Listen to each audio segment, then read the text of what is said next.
Seperti sudah diprediksi banyak pihak sebelumnya, rapat paripurna ke-9 DPR RI masa persidangan kedua tahun sidang 2023-2024 pada Selasa 21 November 2023 menyetujui Jenderal TNI Agus Subianto sebagai calon Panglima TNI seperti yang diajukan Presiden Joko Widodo untuk menggantikan Laksamana Yudo Margono yang memasuki masa pensiun akhir November ini. Adapun penetapan ini merupakan hasil laporan pembahasan uji kelayakan dan kepatutan yang dilakukan oleh Komisi 1 DPR RI pada Senin 13 November 2023. Sekarang perkenankan kami menanyakan kepada sidang Dewan yang terhormat, apakah laporan Komisi 1 DPR RI atas hasil uji kelayakan fit and proper test calon Panglima TNI tentang pemberhentian Laksamana TNI Yudo Margono SEMM dan menetapkan Jenderal TNI Agus Subianto SEMSI sebagai calon Panglima TNI tersebut dapat disetujui. Setuju. Adapun Agus Subianto sebelumnya menjabat Kepala Staf Angkatan Darat atau KSAD. Jenderal TNI itu merupakan lulusan Akademi Militer Angkatan 1991. Dalam sejumlah tugasnya, Agus memiliki rekam jejak beberapa kali berada di lingkaran Presiden Joko Widodo.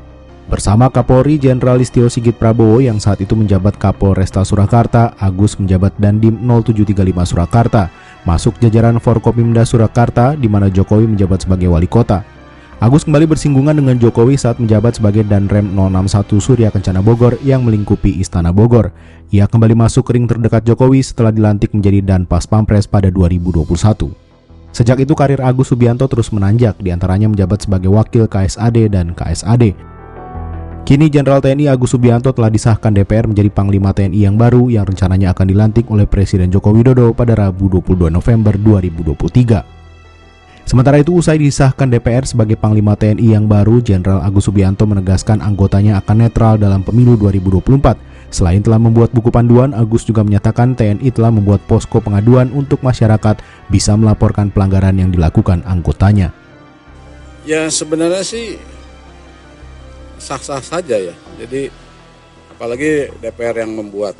Hanya nanti dalam pelaksanaannya kan harus tidak melibatkan, mungkin tidak menggunakan sarana transportasi TNI gitu kan, untuk apabila berpolitik, ya kan mungkin sudah tahu semuanya ya. Sehingga kalau saya setuju saja, makanya tadi saya sampaikan bahwa saya melaksanakan pengamanan, membuat pos-pos tadi, posko, nanti juga ada posko bersama di TPS-TPS itu semua elemen masyarakat gitu. Bukan sekali ini Jenderal Agus Subianto menegaskan soal netralitas TNI di tahun pemilu. Saat menjalani uji kelayakan dan kepatutan di Komisi 1 DPR RI pekan lalu, Agus juga menyebut netralitas TNI harga mati.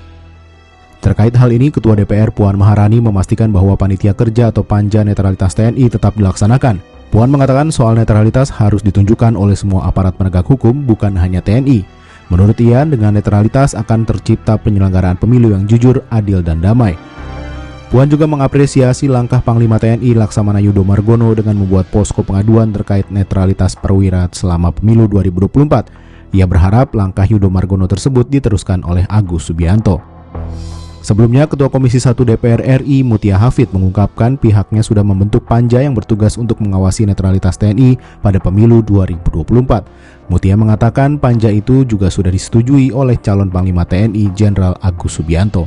Ini sebetulnya panjanya kan sudah terbentuk, tapi kan tanpa kita belum jalan juga kita apresiasi sekali TNI yang kemarin kita lihat sudah membuat posko-posko untuk mengawasi netralitas TNI. Jadi saya rasa justru TNI ini harus menjadi model dari lembaga-lembaga lainnya untuk melakukan pernyataan yang serupa ya.